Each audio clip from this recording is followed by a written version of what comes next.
We may remove a bulk of a tissue by cancer surgeries, but we find that what remains behind multiplies very fast. And the cancer stem cells, they keep out from the primary tumor and get lodged somewhere in the normal tissue. And most of the therapeutic agents, which we cannot say they cross the brain barrier to apply for the secondaries of the brain.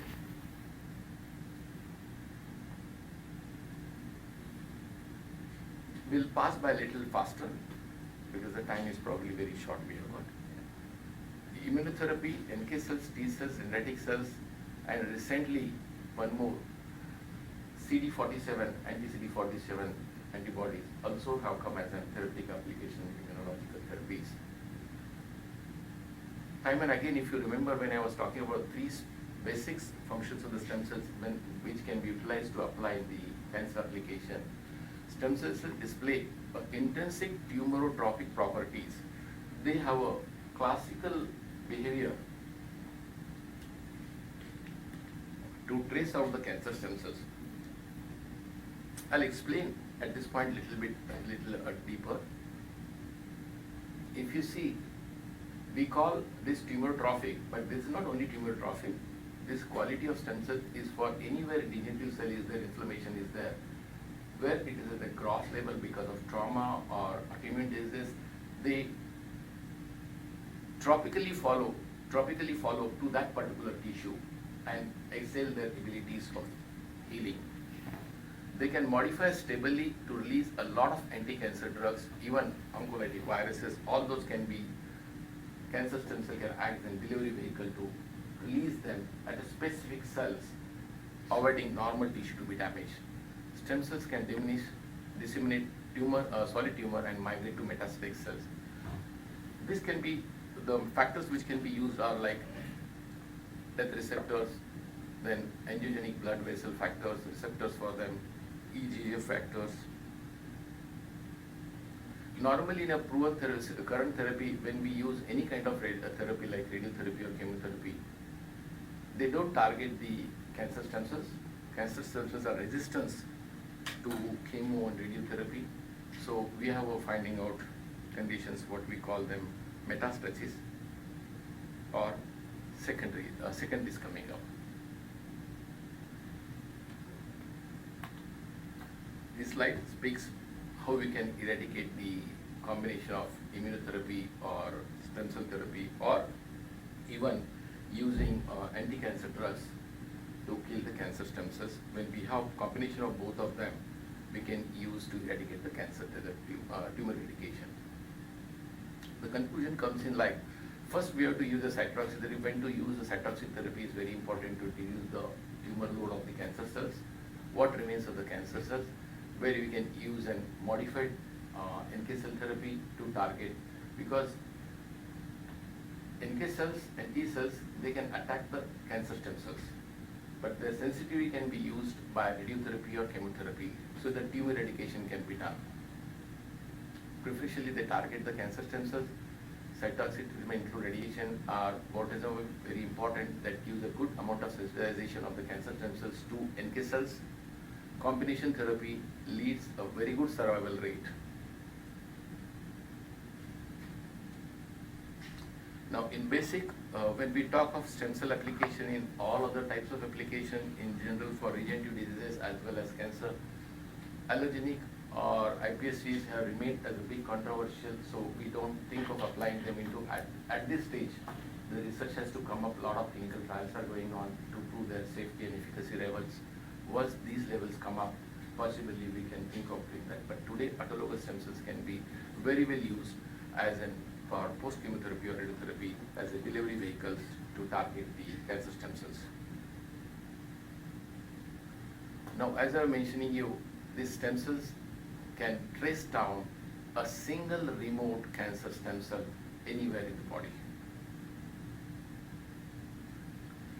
Now, the primary and secondaries, primary remain at one place, the secondaries could be at multiple places, particularly in the brain, where 98% of the chemotherapeutic agents cannot reach. So in such cases, stem cells remain a very good delivery vehicle, either in the form of anti-cancer drugs or oncolytic viruses or any one of them factor can be used. Similarly, they can also break down in the liver, lung, ovaries, bones, anywhere the secondaries are there or metastases are there, these cancer stem cells can target them. It can be used as a delivery vehicle. Stem cells can be modified with multiple anti-cancer agents. Potential applications for invasive and metastatic cancers could be, they can be used as a prodrugs, particularly in the kind of severe breast or all those conditions where the metastasis in the brain and lungs are there. That can be a very good prodrug, can be used as an delivery vehicle, wherein the stem cell after reaching the prodrug can be activated and delivered to the cancer stem cell as well as cancer cells. How it happens? First of all, we release the cancer stem cells in the body. They track down to the cancer cells. This is a modified cancer stem cell where there's an enzyme which can modify. Thereafter, inactive prodrug can be given intravenous to the patient, which once it reaches to the stem cell, it integrates in the cell. The enzyme activates the targeted medicine and releases all the tumor cells. This is called as a targeted chemotherapy, as a localized chemical action on the cancer stem cells and cancer cells. Minimal toxicity, disease effect, improved quality of life. Can I play this video? This was a good video actually. The same thing what I spoke was delivered in the form of a video here. Unfortunately, since the systems are changed, I am unable to get them into function. I'll skip the video then. So ultimately, the bench-side research which is happening here is reaching to the bedside of the patient, where we get the results of targeting the cancer stem cells. Overall, if you see, this is an idea where we start. We have a lot of conversation on it, discussion on it. We have a mutual interest to solve in collaboration the problems of our sufferings of the patient or humanity. A dedicated team makes a difference, which will bring the treatment for the cancer like dreaded disease. Overall, if you see, now I'll talk about STEMRx, what we are doing at STEMRx. Overall, we have an potential of treating almost all different kind of diseases, orthopedic conditions, neurodegenerative diseases, autoimmune diseases, skeletal muscular disorders, burns, venous ulcers, non-healing wounds, diabetic, gangrene, diabetes per se itself. There are applications in the cosmetic also, and some of the conditions like liver cirrhosis, then COPD, elephantiasis. Overall, if you see, in most of these diseases which I am talking about, the conventional methods have failed to give a complete treatment. Neither they could improve the quality of life of a patient.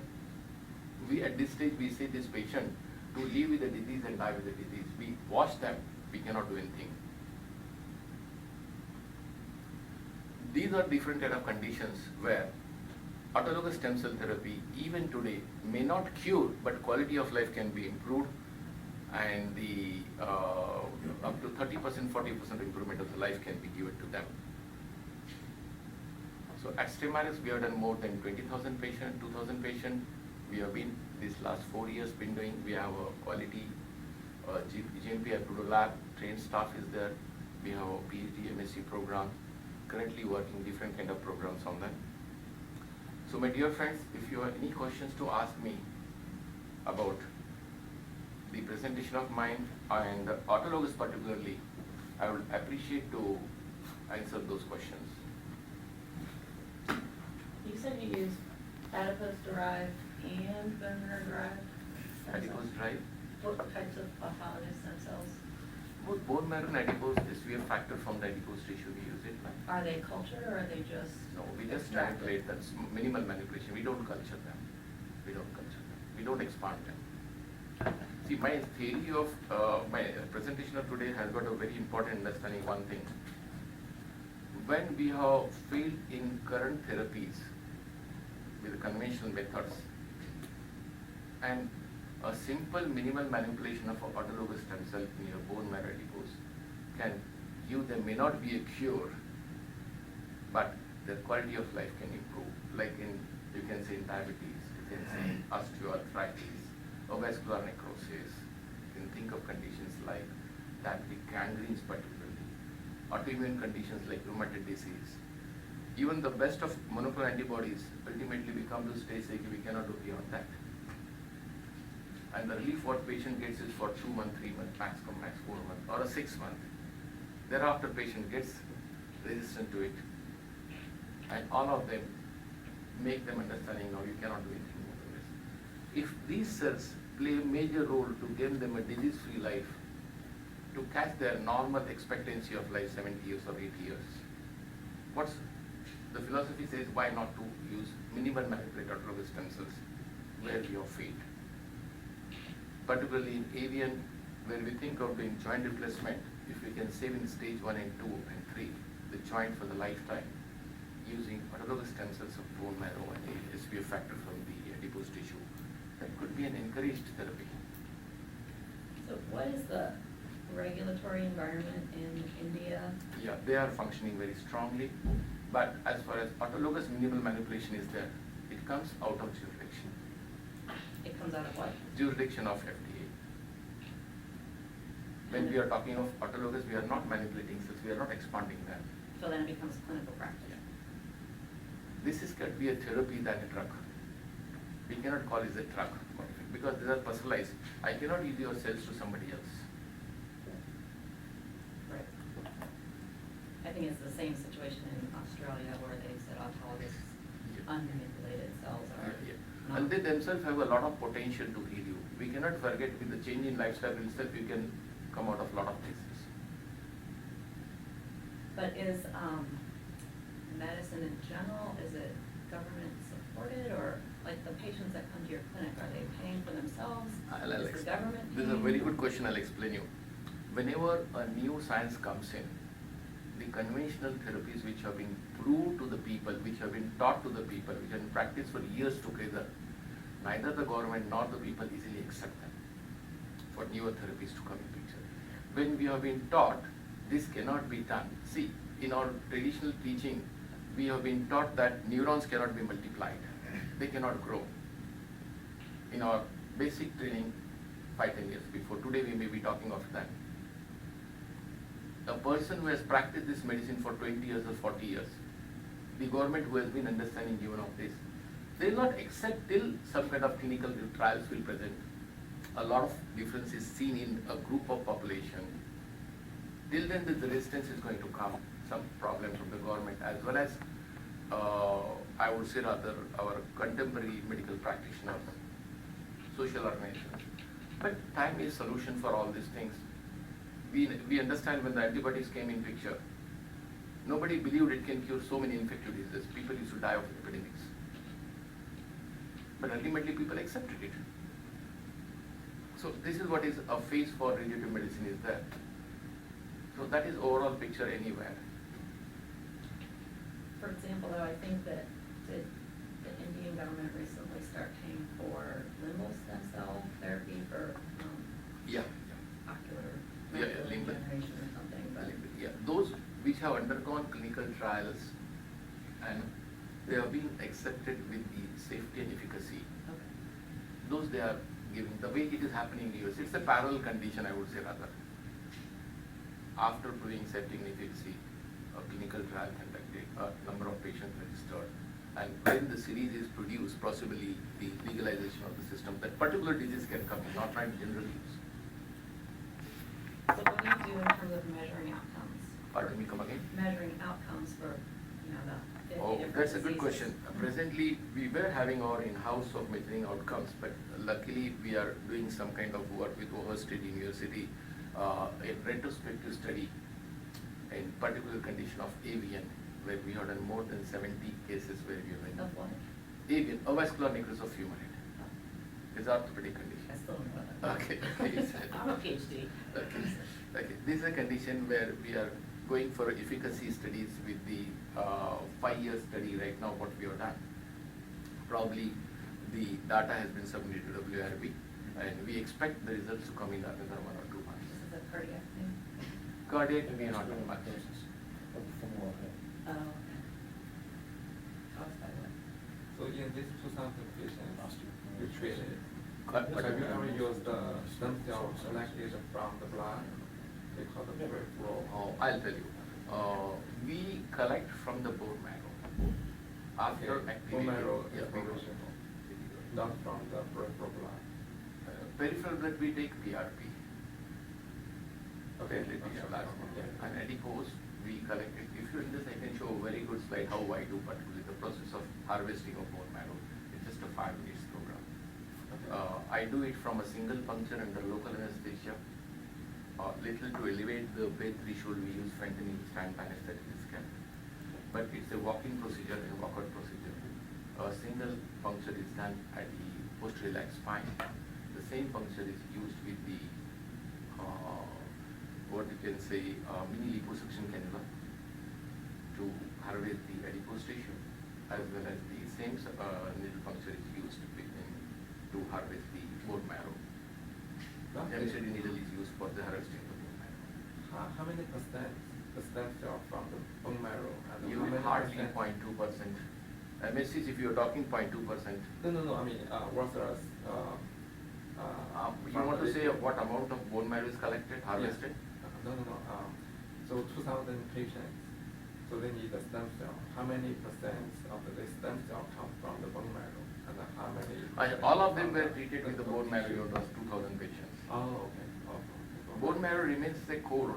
Uh-huh. Adipose being the richest source of mesenchymal stem cell, we add to it because bone marrow doesn't give almost all full source of it. It's a very good mixed population.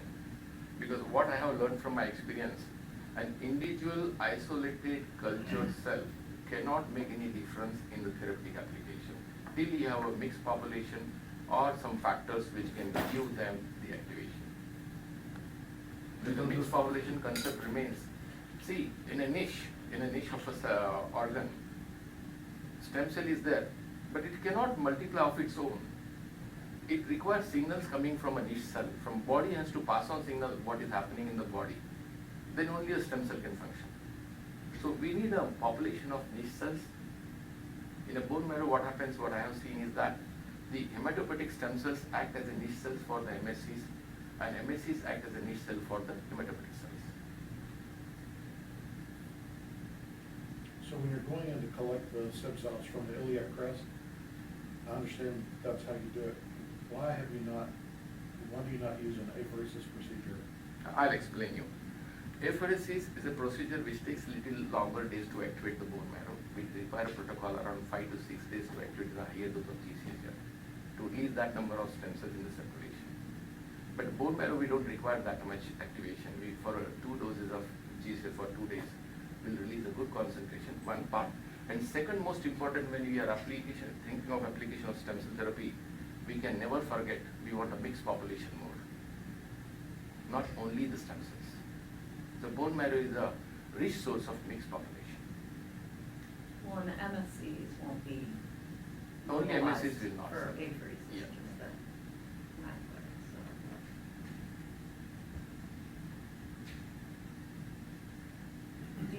What do you do with the marrow when you get it? So if it's like a, 20 or 200 cc's? Oh, I'll explain you. This is a very good question actually. There are lot many questions arise, how much to be taken, how much to be harvested, how much to be used for isolation. In any therapeutic protocol, the first definition is a personalized medication, we cannot forget. It's a personalized medication. You cannot define what treatment is being advocated to A is the same is going to be advocated to B.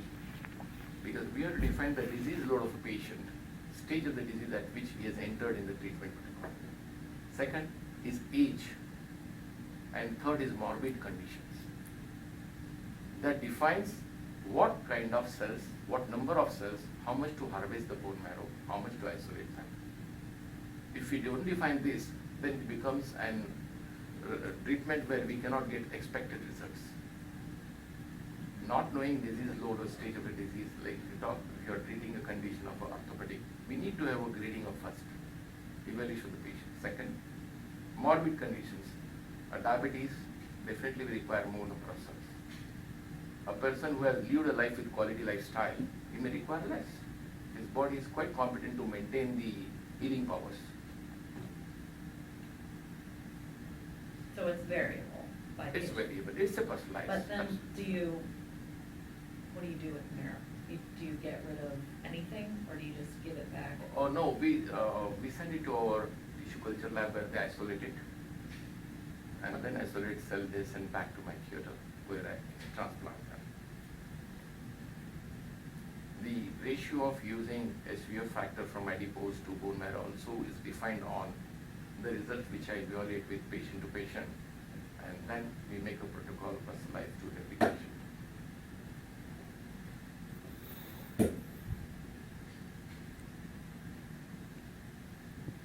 The ultimate goal of my presentation where I go is that I want to pass on a message to the what we call as the healing community of the human being medical professions to utilize first their healing powers, which can give at least a number of 30 to 40 types of cases with the diseases where we can still give a quality life to the patient without much manipulation.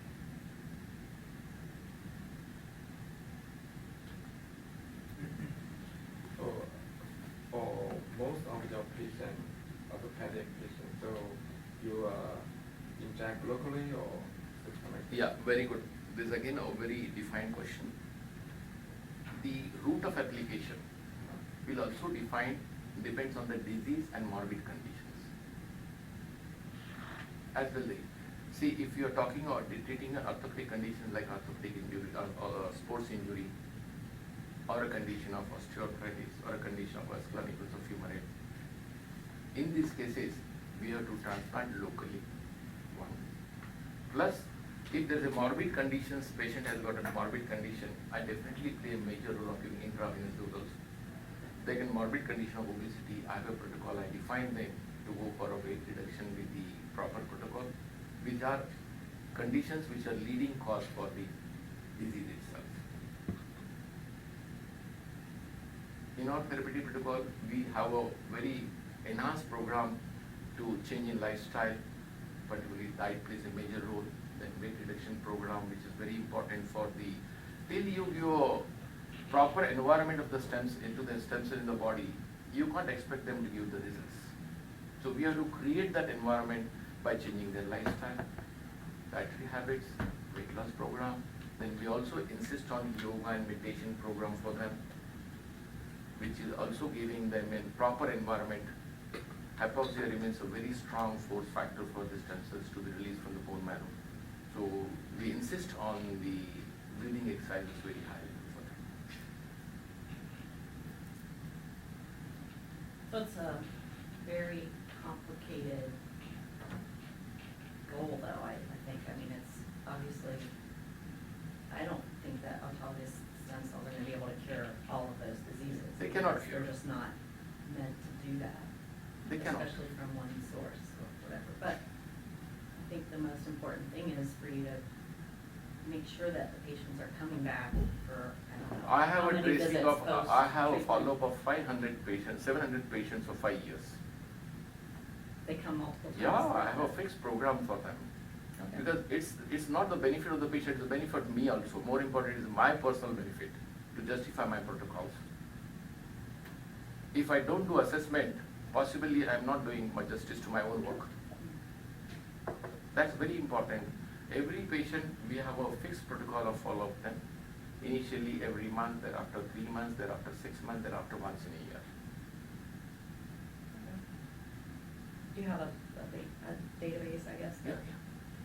Possibly we have submitted some of the data with the OSU now. And we are going ahead with the further studies of around 500 patients for both safety and efficacy of at least 5 years. What conditions do you see the best results? Best results in orthopedic conditions. Orthopedic? You can give them really promising results to them.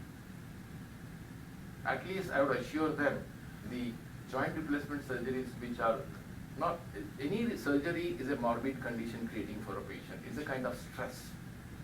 And the joints which we replace, they have their own life. The redoing is a second concept, major anesthesia, hospitalization, post-therapy, post-surgery complications, post-surgery rehabilitation of the joints are all very difficult jobs. If you can retain the same joint, first. Second, you are not disturbing the anatomy of the joint. Third, you are giving the joint for the lifetime. He can maintain his ergonomic positions of all that. He can squat, he can sit. With all other surgeries, there are always a limitation for his movements also. Here there are no limitations. Do you give stem cells in conjunction with the joint replacement?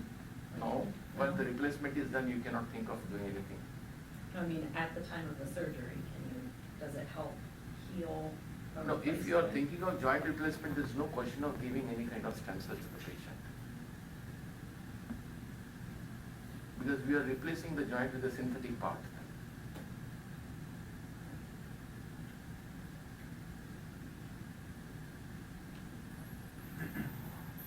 Well, maybe we'll wrap up, and if anybody would like to stay after and talk, feel free, but that way I'll we'll- give my we'll visiting go to card others. to all of you. We So need if to go. you have any questions, you can call me, sir.